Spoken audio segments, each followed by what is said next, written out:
Hello students, आज की class का हमारा टॉपिक है लीनियर इक्वेशंस यानी pair of linear equations in two variables. तो हमने linear equation in two variables को सॉल्व करना, उनका ग्राफ ड्रॉ करना, ये हम क्लास 9th में सीख ही चुके हैं। अब हम यहाँ डिस्कस करेंगे pair of linear equations. Pair means दो इक्वेशन। तो स्टार्ट करते हैं। क्लास 9th में हमने लीनियर इक्वेशन का जनरल फॉर्मेट सीखा था, जो था ax plus b y plus c is equal to 0, जहाँ पर a x का कोएफिशिएंट था, b y का और c हमारा कांस्टेंट था। अब हम यहाँ बात कर रहे हैं पेयर ऑफ लीनियर इक्वेशन, यानी दो इक्वेशंस होंगी। तो जब दो इक्वेशंस होंगी तो उनके कोएफिशिएंट्स भी डिफरेंट होंगे, हो सकता है सेम और हो सकता है डिफरेंट भी हो।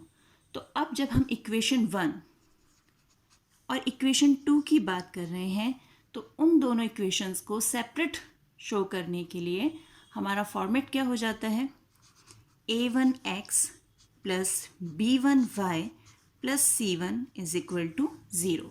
यानी ये हो गई हमारी इक्वेशन 1।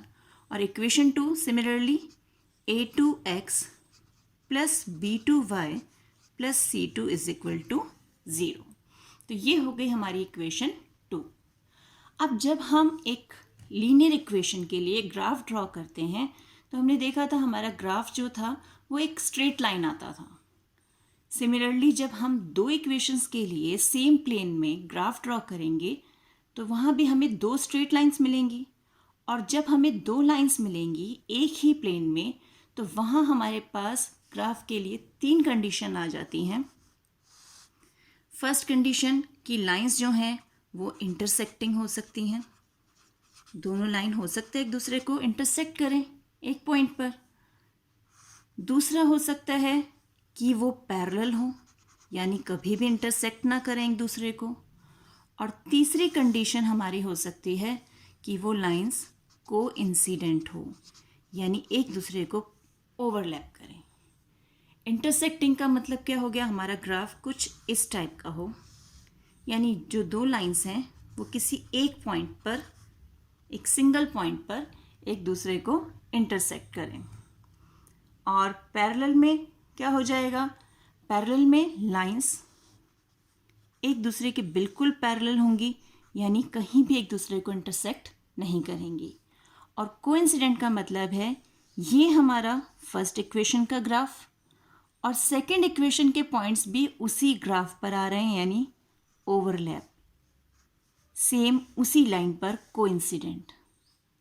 देख रहे हैं आप, इंटरसेक्टिंग, पैरेलल एंड कोइंसिडेंट।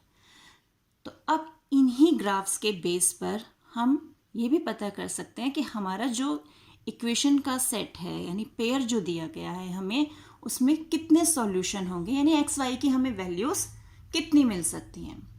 अब फर्स्ट केस है हमारा इंटरसेक्टिंग। इंटरसेक्टिंग में क्योंकि लाइंस जो हैं एक ही पॉइंट पर एक दूसरे को इंटरसेक्ट कर रही हैं, और जहाँ लाइंस एक दूसरे को इंटरसेक्ट करती है वही हमें सॉल्यूशन मिलता है, वही हमारी एक्स और वाई की वैल्यू मिलेगी। तो यहाँ एक ही पॉइंट पर इंटरसेक्ट कर रही हैं तो हमारे पास यहाँ पर क्या आएगा, एक ही सॉल्यूशन होगा, दैट इज़ यूनिक सॉल्यूशन, कोई और सॉल्यूशन नहीं होगा।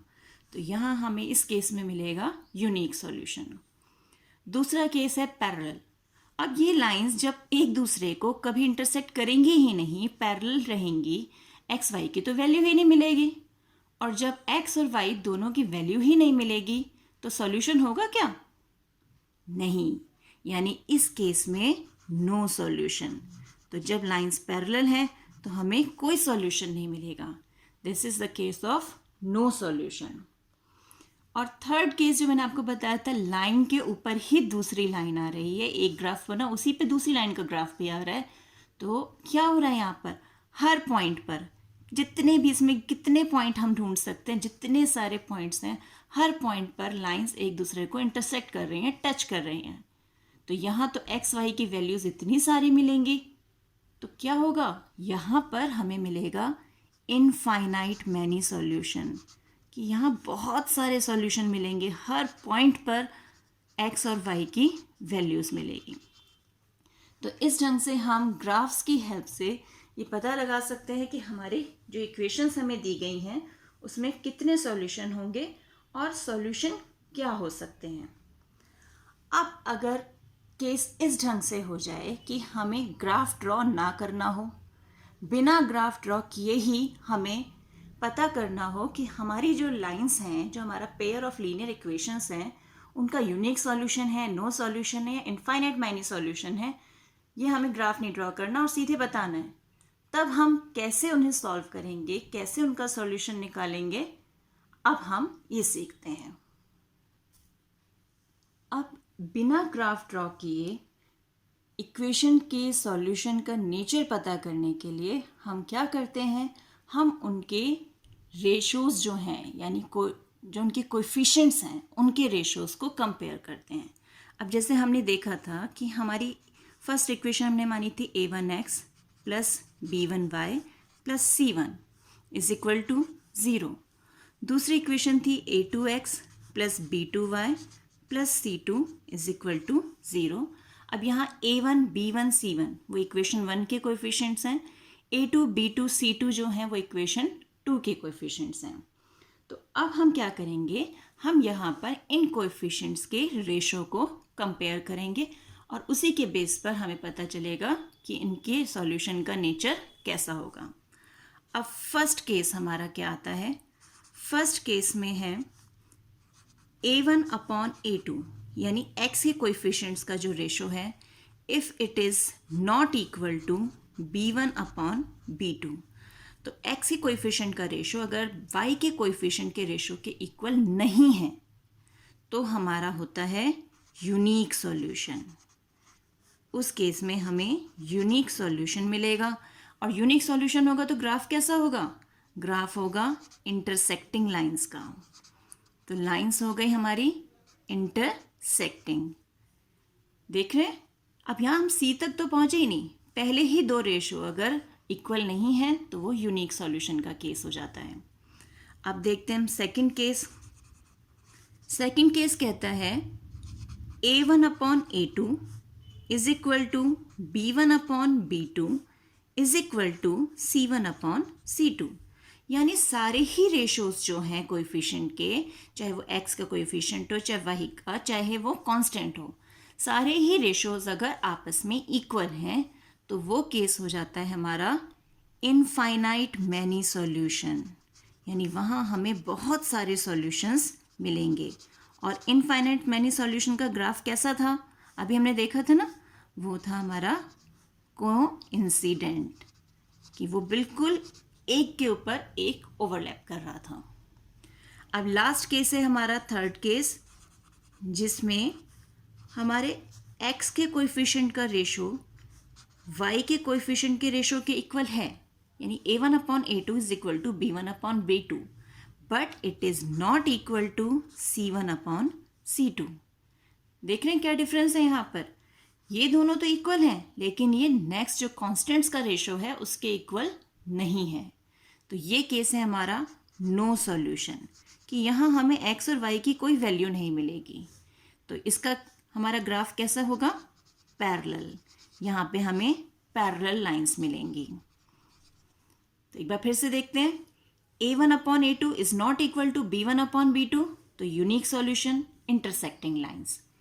a1 upon a2 is equal to b1 upon b2 is equal to c1 upon c2, यानी सब बराबर हो गए हैं, तो इनफाइनाइट मैनी सॉल्यूशन और कोइंसिडेंट लाइंस। और a1 अपॉन a2 और b1 अपॉन b2 ये दोनों तो इक्वल हैं but not equal to c1 upon c2, तो नो सॉल्यूशन, पैरेलल लाइंस।